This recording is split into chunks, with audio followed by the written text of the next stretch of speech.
recantos felizes na natureza, onde qualquer ser humano gostaria de estar.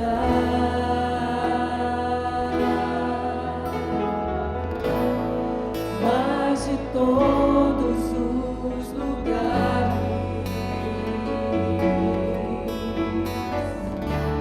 o mais bonito e inspirador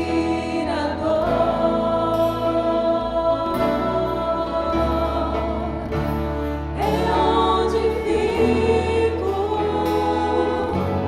em oração, junto aos pés do Salvador.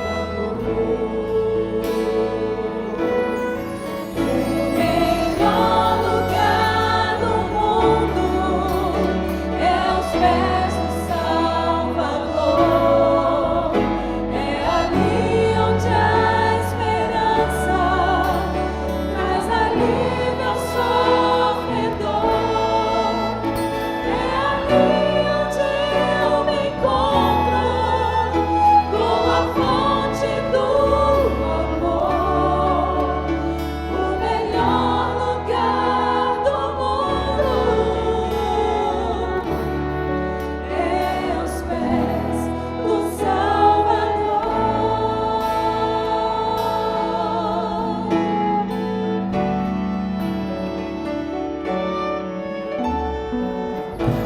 Sonhamos com casas que tenham conforto,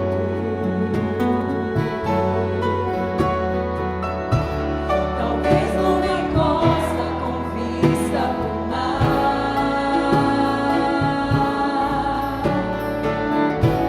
Mas as maravilhas não fazem sentido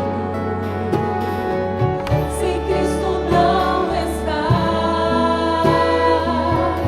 no primeiro lugar.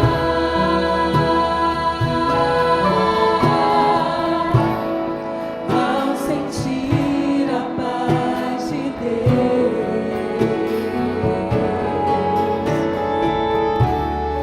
seu poder e amor profundo,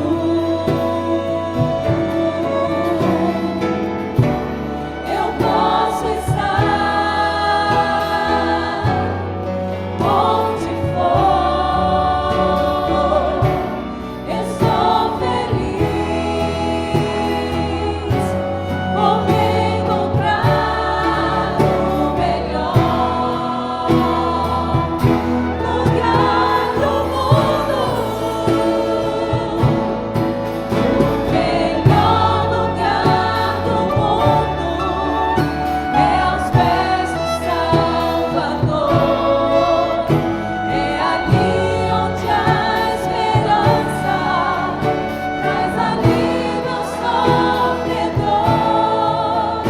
É ali onde eu me encontro com a fonte do amor.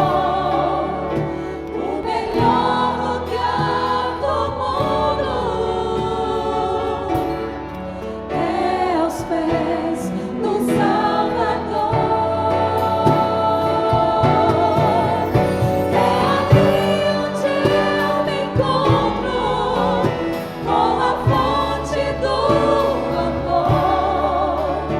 O melhor lugar do mundo é aos pés do Salvador.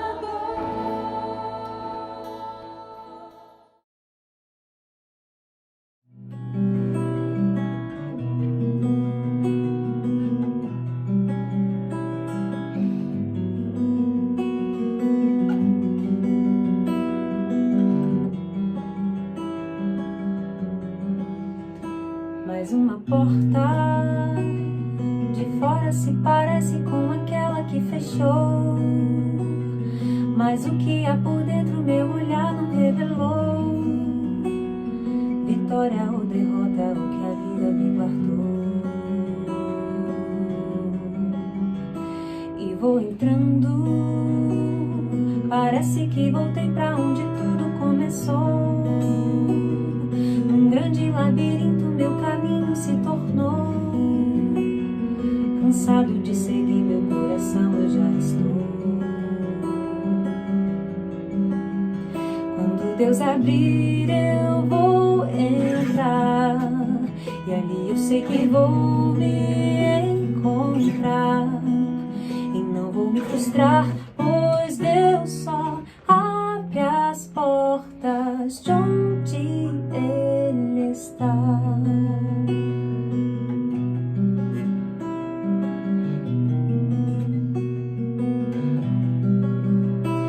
Atrás da porta existe um sorriso ou uma lágrima que cai. E bem mais preparado dessa porta a gente sai. Sem medo de errar porque já sabe aonde vai. Quando Deus abrir eu vou entrar. E ali eu sei que vou me encontrar. E não vou me frustrar, pois Deus só abre as portas de onde Ele está. Quem procura encontrará, e ao bater a porta se abrirá toda a porta que Deus abrir pra eu entrar, que será meu lar.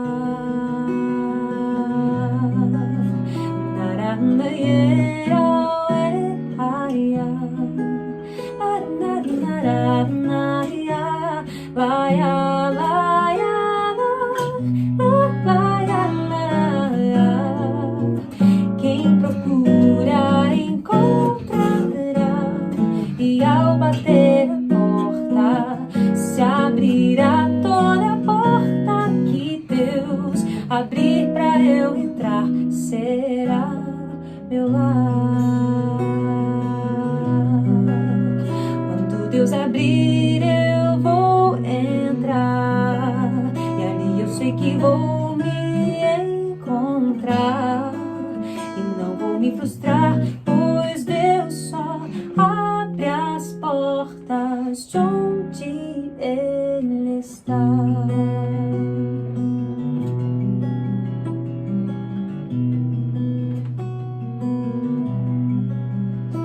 Mais uma porta.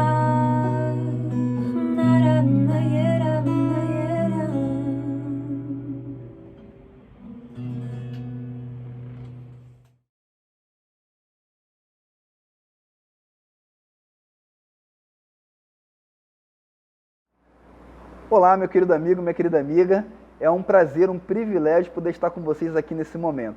Eu gostaria de agradecer o convite do meu amigo pastor Alejandro. Muito obrigado, pastor, pelo convite, por mais uma vez abrir as portas aqui da sua igreja para que a gente pudesse estar falando a esse grupo aí tão especial. Quero dar uma boa noite para cada um de vocês, dos nossos membros e amigos dessa igreja da Barra da Tijuca, uma igreja que tem um propósito de pregação do Evangelho nessa região e tem cumprido o seu propósito.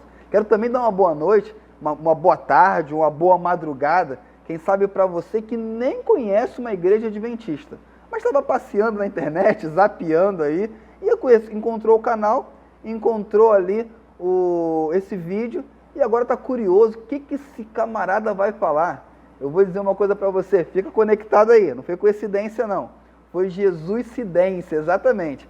Jesus te chamou para que você tivesse esse momento conectado para ouvir um pouco mais da palavra de Deus.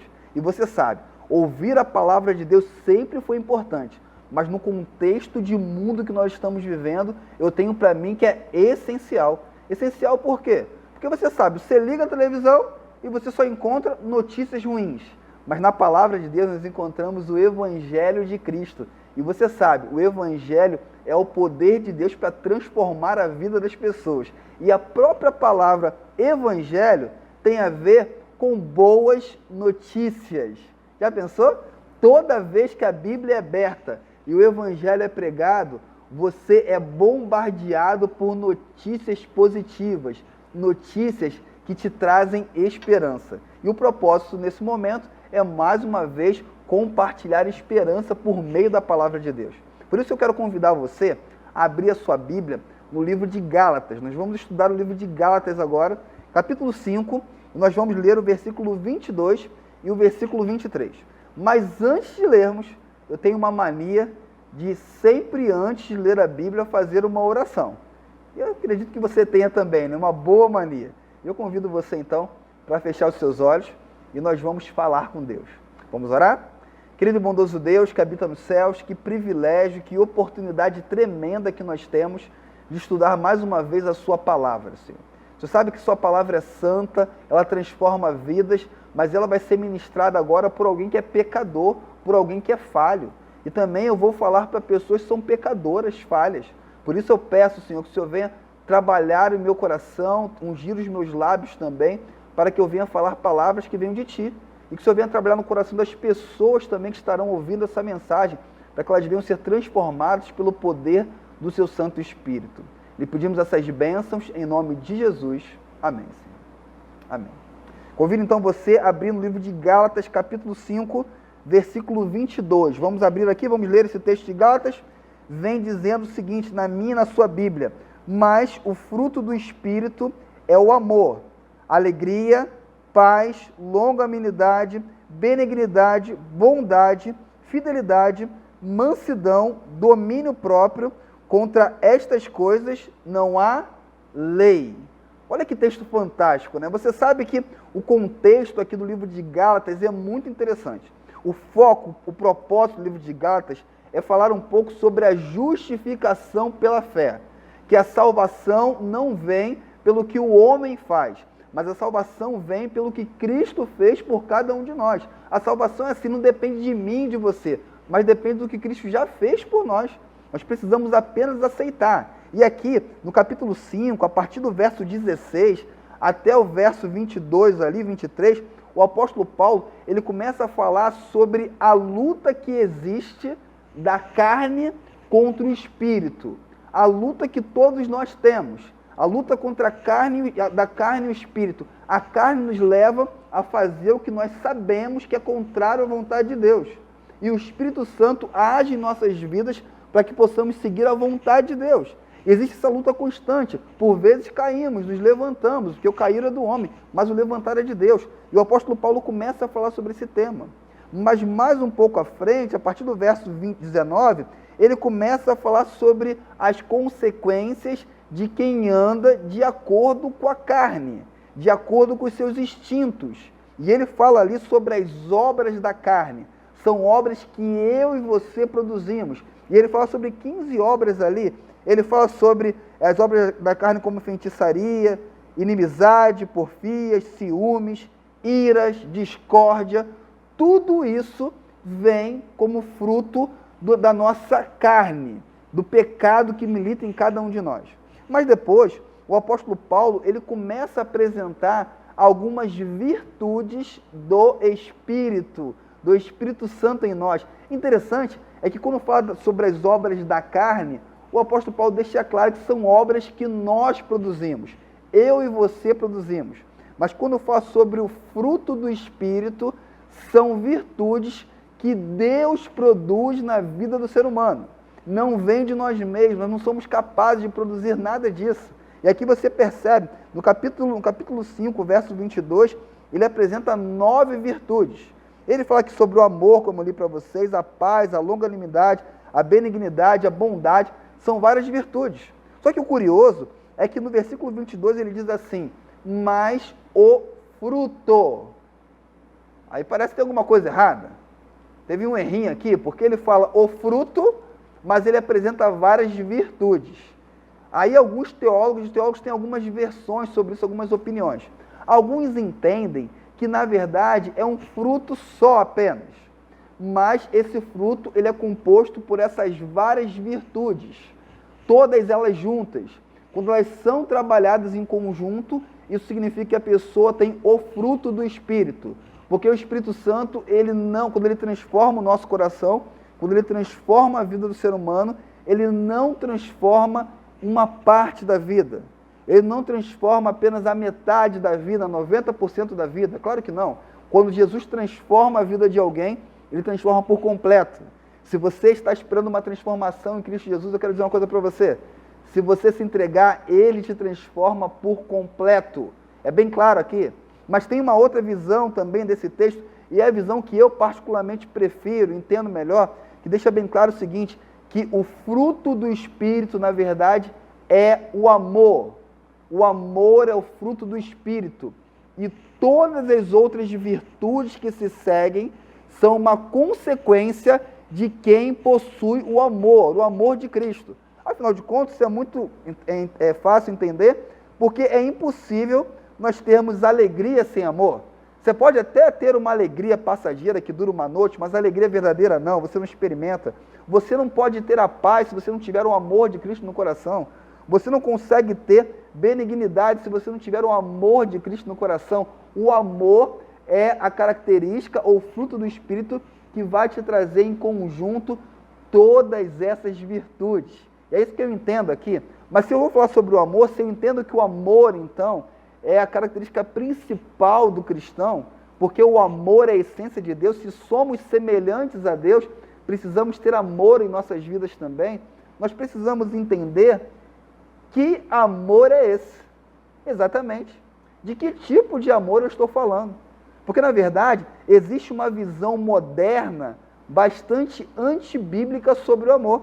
Por exemplo, o amor hoje em dia é tão falado, tão explorado. As pessoas assistem filmes sobre o amor, assistem novelas sobre o amor. Se você digitar, por exemplo, a palavra amor no Google, você sabe que em 0,53 milésimos de segundos você vai encontrar ali mais de 1 bilhão de referências. Existe muito assunto na internet sobre o amor. Só que eu fico pensando, será que de fato eles entendem o que é amor? Segundo o dicionário, o dicionário Aurélio, ele define amor como forte afeição por outra pessoa, nascida de laços consanguíneos ou de relações sociais. Ele também define o amor como uma atração baseada no desejo sexual. É assim que você encontra no dicionário. Mas eu fico perguntando, será que essa é a visão bíblica do amor? Essa é a visão que a Bíblia tem? Bom, se a gente for observar a palavra em si, amor na Bíblia, não é uma palavra só. No português, nós só temos uma palavra. Só que no grego, nós encontramos muitas palavras para se referir ao amor. Por exemplo, você tem o amor philos, que é o amor entre amigos. Você tem o amor ali, eros, que é o amor sexual, marido e mulher, ali é o amor eros. Só que o interessante é que esse amor sexual do amor eros na Bíblia não se refere a um sexo casual, nada disso.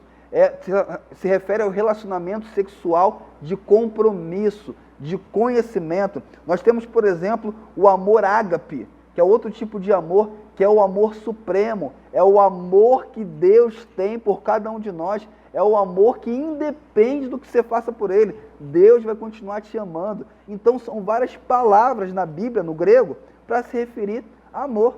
Mas será que quando a gente vai entender um pouquinho mais, estudando um pouquinho mais o amor, será que é exatamente o que nós vemos na mídia?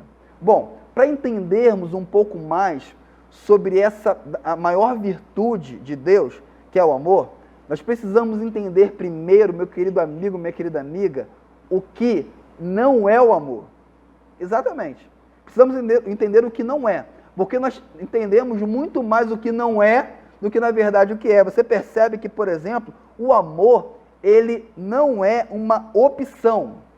Tem gente que pensa assim, pastor, não, tem que decidir amar, posso decidir ou não decidir, eu posso amar aquela pessoa ou não. Claro que não. Quando você vai na Bíblia, a Bíblia é bem clara. Se você abrir aí no livro de Mateus, abra no livro de Mateus, capítulo 5, versículo 43. É um texto bastante interessante na Bíblia. Mateus 5, verso 43. Na minha e na sua Bíblia, está dizendo o seguinte: ouviste do que foi dito, amarás o teu próximo e odiarás o teu inimigo. Eu, porém, vos digo, amai os vossos inimigos e orai pelo que vos perseguem. Olha que texto interessante. Esse texto está deixando bem claro que o amor não é uma opção do cristão. O amor é um mandamento. E você sabe, mandamento é uma ordem, é um comando. Deus está dizendo, você deve amar, é uma ordem de Deus. Então, o primeiro ponto que o amor não é opcional, ok? Segundo ponto que o amor não é também, o amor ele não é um sentimento. Tem muita gente que confunde isso, como pastor, às vezes eu vou visitar alguém, um casal, quem sabe está se separando, e ele fala, eu não sinto mais amor por ela. E as pessoas pensam assim, mas o amor no sentido bíblico não é um sentimento. Quando nós vamos à Bíblia, livro de Mateus, capítulo 22, versículo 39, nós vemos um texto que mexe comigo também, um texto bastante forte, capítulo 22 de Mateus.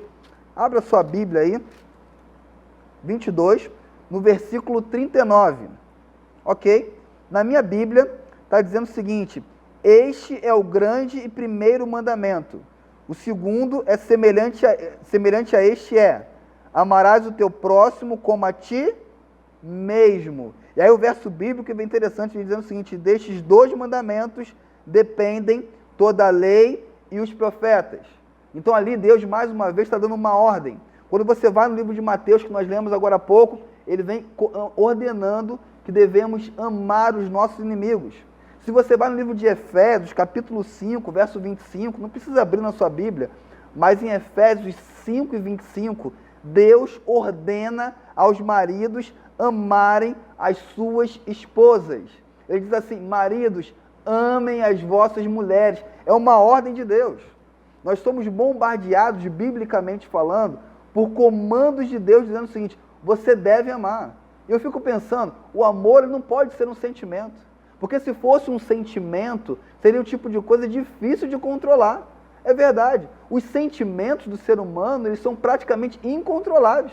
Afinal de contas, você sabe muito bem que naquele momento que alguém fala algo para você, olha, raciocina comigo, se você for como eu, alguém fala algo para você que te chateou, você pode até não expressar com palavras, dizendo o seguinte, olha, você fez isso, você pode não falar, mas no seu pensamento você fica chateado, no seu pensamento você fica triste, você pensa até no que você deveria falar, ou que você gostaria de falar, mas você racionaliza ali e não diz, porque o sentimento está lá no coração, você pode não ter expressado, mas controlar sentimentos realmente é uma tarefa muito difícil, só pelo poder de Deus.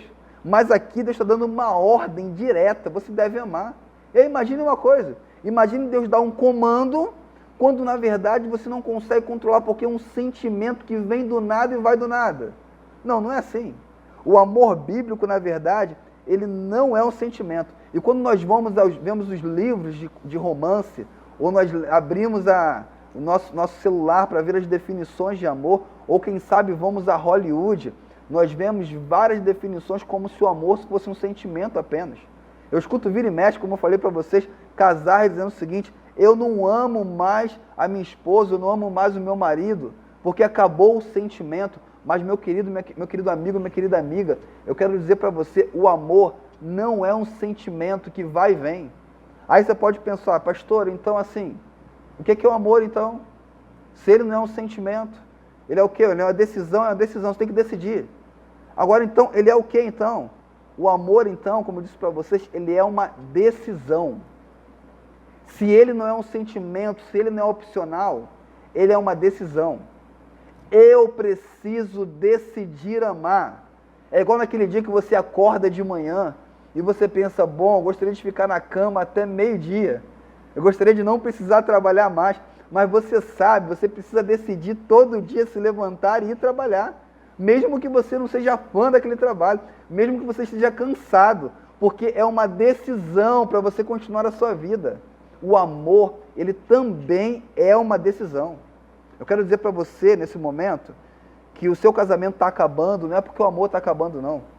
O seu casamento está acabando porque em algum momento da sua vida, algum momento, você parou de decidir amar a sua esposa. Você parou de decidir amar o seu marido. Você precisa decidir diariamente. Eu acordo de manhã hoje, preciso decidir. Eu preciso amar a minha esposa mais hoje do que eu amava ontem. O amor é uma decisão.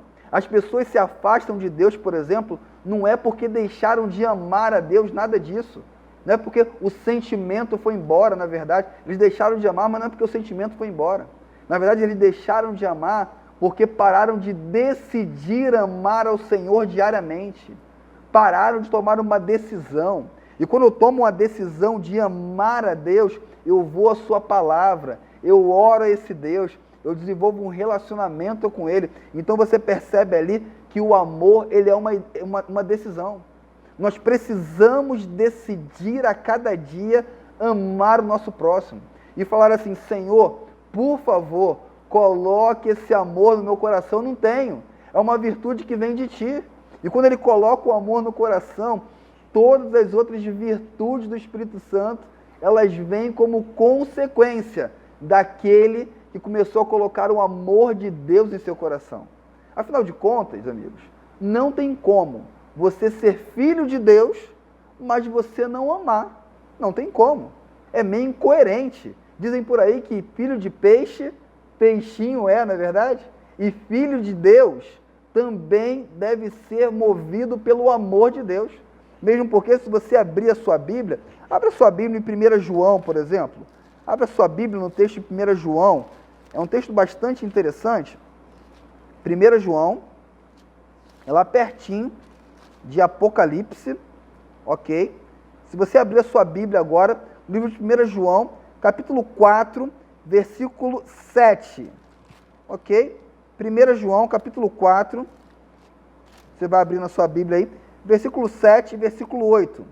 Ele vem dizendo o seguinte: amados, amemos uns aos outros, porque o amor procede de Deus. E todo aquele que ama é nascido de Deus e conhece a Deus. Aquele que não ama não conhece a Deus, pois Deus é amor. Olha que texto interessante, que texto impactante. Ali não vem dizendo que Deus, ele tem amor. Ali vem dizendo que Deus, ele é amor. A essência de Deus é amar. E a forma mais contundente do Filho de Deus demonstrar amor a Deus, demonstrar que é filho de Deus, é amando. Não tem outro caminho. Bom, eu sou filho de Deus, eu sou cristão. Como que eu demonstro o meu cristianismo? De forma clara, amando. Porque o amor, meu querido amigo, minha querida amiga, como eu disse, ele não é um sentimento. O amor é uma decisão. Mas além de uma decisão, o amor, ele é uma atitude. Pastor, como é que é isso? Sim, uma atitude. Você toma uma atitude para amar. Afinal de contas, é só você ver o que o próprio Deus fez como exemplo. No livro de 1 João, capítulo 3, versículo 17, se você abrir, está dizendo o seguinte: filhinhos, não amemos de palavra nem de língua, mas de fato e de verdade. O texto bíblico diz assim, que o amor não pode ser de língua apenas. Tem gente que diz, Senhor, eu te amo. Senhor, o Senhor é especial para a minha vida. Aí na hora que Deus fala o seguinte, olha, então o caminho que se deve andar é esse. Aí essa pessoa diz, não, o meu caminho faço eu quero fazer do meu jeito. E você sabe, amar a Deus consiste em tomar uma atitude de amor perante Deus. Exatamente isso. Você percebe na Bíblia, 1 João 4,12, vem dizendo que nós permanecemos em Deus e aperfeiçoamos o nosso amor. Ou melhor, quando permanecemos em Deus, aperfeiçoamos o nosso amor. Ali vem dizendo que eu li com vocês que é impossível amar a Deus e não amar o irmão, porque o amor é uma consequência natural daqueles que são chamados filhos de Deus. É só observarmos, eu li para vocês o exemplo de Cristo ali, o amor de Deus por nós foi uma atitude. A Bíblia é clara com isso. Deus não amou o ser humano só falando, mas Deus amou o ser humano agindo. É só você ler o evangelho que nós encontramos em São João 3,16. É o evangelho todo da Bíblia. Você sabe que se perdêssemos toda a Bíblia, não tivesse mais Bíblia nenhuma, e só sobrasse São João 3,16, nós teríamos o evangelho pregado ali completinho. E pessoas seriam salvas por esse único versículo. Exatamente. Em São João 3,16 você tem de cor. Ele vem dizendo o seguinte: porque Deus amou o mundo de tal maneira que ele fez o quê? Ele fez uma reunião para falar sobre o amor. Ele fez uma conferência. Ele passou assim um mês conversando sobre o assunto do amor. Ele escreveu um dicionário sobre as várias versões do amor. Não, não. O texto bíblico vem dizendo, porque Deus amou o mundo de tal maneira que deu. Ele deu o seu único filho. O texto bíblico é claro, Deus não amou o homem falando. Deus amou o homem agindo. Meu querido amigo, minha querida amiga, o problema de muitos de nós é que nós demonstramos amor a Deus muitas vezes somente com as nossas palavras. A Bíblia chega a dizer, me louvam com os lábios, mas o seu coração está longe de mim. O amor do ser humano, o amor do cristão para com Deus, ele não deve ser movido apenas por palavras. Ele precisa ser movido por atitudes. Você sabe que, às vezes, a gente pode nem falar que ama, mas as nossas atitudes são bem mais claras. Você sabe que, algum tempo atrás, quando eu era muito criança, ainda minha adolescência, eu cresci com uma mágoa no meu coração com relação ao meu pai. Sabia? Eu cresci com uma mágoa. Eu achava, a princípio, durante toda a minha vida, que o meu pai, ele não me amava. E eu digo para você, o meu pai, ele nunca me disse, eu te amo. Nunca tinha me dito, eu te amo. O meu pai, ele assim, se eu tirasse notas ruins, ele brigava comigo na escola. Agora, se eu tirasse boas notas, ele não falava nada. Eu nunca ouvi ele dizer de fato assim, ó, meu filho, muito bem, parabéns. Nunca ouvi. Quando eu comecei a crescer, eu fiquei pensando, bom, meu pai não gosta de mim. Meu pai não demonstra amor. Meu pai não fala que me ama. Então eu comecei a desconfiar do amor do meu pai e durante muito tempo eu tive um relacionamento difícil com meu pai. Só que você sabe, depois eu fui para a faculdade, fiz faculdade de teologia, me formei, e aí eu falava com meu pai meio por alto.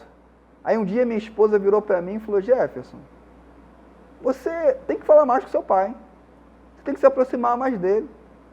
E eu comecei a orar ao Senhor, eu queria me aproximar mais. E um dia eu fui fazer uma visita. E falei, pai, vamos fazer essa visita comigo? E ele falou, não, vamos juntos. E eu botei ele no carro e durante todo o dia a gente ficou conversando. Eu ia numa visita, ele ia comigo, eu ia na outra, ele ia comigo, e a gente ia conversando no carro. E eu comecei a perguntar, pai, como é que foi a sua infância? E o meu pai começou a falar da infância dele. Ele falou que perdeu a mãe ainda muito jovem. E ele assumiu a responsabilidade de criar os seus irmãos. A irmã dele e também o irmão dele, caçula. O meu pai, desde muito novo, ele foi morar numa instituição de menores que não tinham condições. Mas ainda assim ele trabalhava para tentar sustentar a sua família. Bem cedo também, a única pessoa que ele tinha mais velha que ele era a avó. E logo depois a avó faleceu também. E meu pai começou a contar e eu comecei a perceber a vida que meu pai levou sem amor. Eu comecei a perceber que meu pai nunca recebeu um abraço.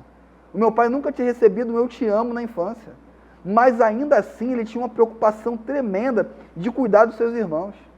E aí eu comecei a olhar para trás, fazer uma retrospectiva da minha vida. E eu comecei a lembrar do meu pai quando eu era pequeno. Ele saindo 5 horas da manhã para trabalhar. Ele pegando biscate na rua, foi esse pedreiro a vida toda. Hoje está com 84 anos. E ele pegando biscate para trabalhar. E ele se esforçando para pagar a minha escola. Ele se esforçando para colocar comida dentro de casa. E eu comecei a pensar, meu pai teve 7 filhos, eu fui o caçula. E eu pensei, ele sustentou os 7 filhos dele com um trabalho honesto. E eu comecei a pensar, bom, meu pai me ama sim. Só que ele me ama não falando. Ele me ama com atitude. Cada dia que ele saía 5 horas da manhã para trabalhar, 4h30, 3h30, por aí, às vezes ele saía mais cedo. Ele estava dizendo assim, em alto bom tom e bom som. Ele falava assim, meu filho, eu te amo. Eu te amo. Toda vez que do jeito dele, alguém que passou fome na infância, enchia a geladeira de comida, ele estava dizendo para mim assim, meu filho, eu te amo, você é especial para mim. Eu faço tudo isso por causa de você. Você percebe que depois isso daí mudou a minha vida. Eu tive uma outra visão do meu pai. Hoje a gente tem um relacionamento totalmente diferente. Porque eu percebi que meu pai, ele não amava falando, mas ele amava fazendo. A pergunta que eu faço para você nesse momento aí é a seguinte: como que você tem demonstrado o seu amor? Será que você tem amado somente de palavras? Ou será que você tem amado de atitudes? Será que você tem dito assim naquele hino, eu te amo, ó Deus, você é especial para mim? E na verdade, assim, no seu dia a dia, você tem se afastado dos princípios de Deus? Será que você não tem demonstrado o amor que Deus tem te convidado a demonstrar? Eu quero desafiar você hoje, nesse momento. Você, se estiver no ônibus aí andando, se estiver aí, quem sabe, trabalhando numa portaria, você, quem sabe, está acompanhando da sua casa, do sofá da sua casa, eu não sei. Mas eu quero desafiar você, nesse momento, a tomar atitudes de amor na sua caminhada cristã. Um cristão é aquele que ama. Todo verdadeiro filho de Deus, quando nasce no reino de Deus, ele nasce para amar. E como que você demonstra esse amor? Como que podemos demonstrar atitudes de amor? Eu posso responder para você de várias formas. Você pode começar a demonstrar atitude de amor, por exemplo, para o seu cônjuge. Como você tem tratado o seu cônjuge?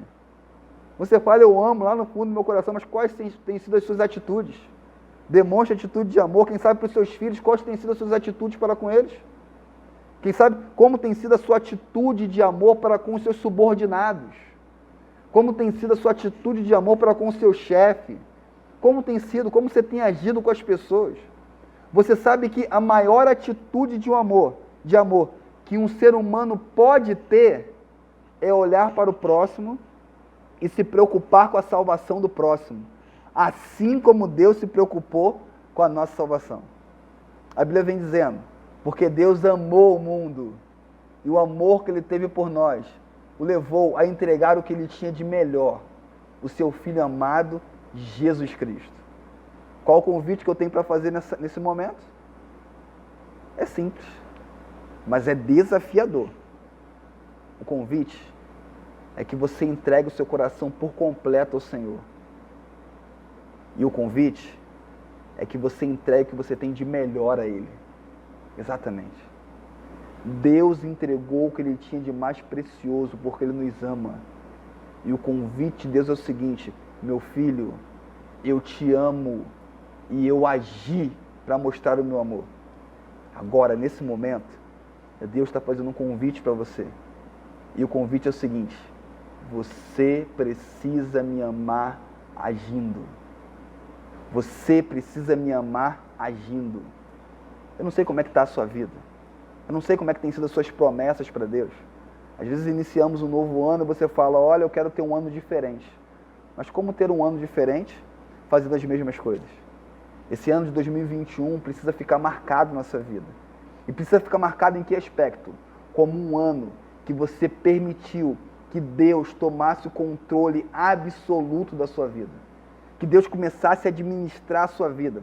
Que Deus colocasse na sua vida essa virtude que é o amor. E por consequência, quando você permite que o amor de Cristo entre na sua vida, Ele começa a transformar a sua vida de uma forma que você se transforma em uma nova criatura. As pessoas que estão ao seu redor começam a estranhar. O seu filho fala, esse pai é diferente. O seu irmão fala, esse irmão mudou. A sua mãe fala, nossa, que filho é esse? Ele mudou demais. O seu pessoal do trabalho fala, o que está acontecendo com você? E você sabe, quando as pessoas ficam assim, perguntando, o que está acontecendo? É a oportunidade de você dar um sorriso, porque você acabou de pregar com as suas atitudes, e você sorrir para essa pessoa e dizer o seguinte, olha, eu posso apresentar o segredo, quem mudou a minha vida. Cristo mudou a minha vida, Ele pode mudar a sua também. Você quer aceitar esse convite, então, nesse momento? Você quer permitir que o fruto do amor age em sua vida? Que você seja uma pessoa diferente e transformada pelo poder de Deus? Creio que sim. Com isso, então, eu quero convidar você aí a fechar os seus olhos, que nós vamos falar com Deus. Feche seus olhos. Vamos orar. Querido e bondoso Pai que habita nos céus, louvado seja o Teu nome pelo privilégio de servirmos a Ti, Senhor. Louvado seja o Teu nome, porque o Senhor trabalha em nossas vidas para que nós possamos ter o amor que vem de Ti. Louvado seja o Teu nome, Senhor, porque apesar de sermos falhos, o Senhor nos ama e o Senhor continua nos amando, apesar das nossas falhas.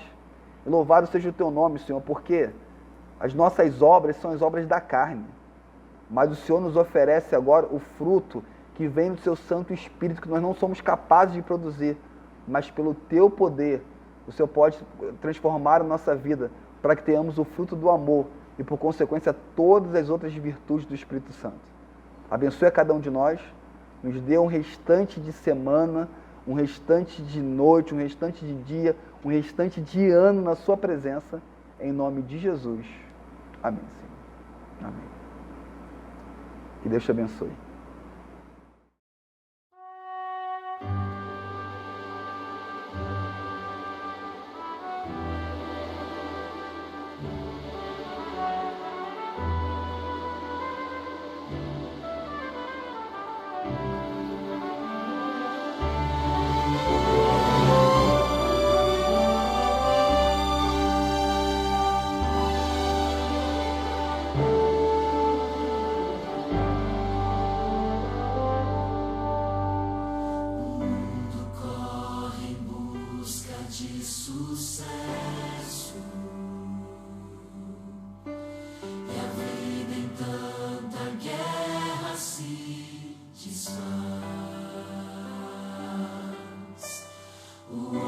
Sonha as glórias do progresso, mas anda a ver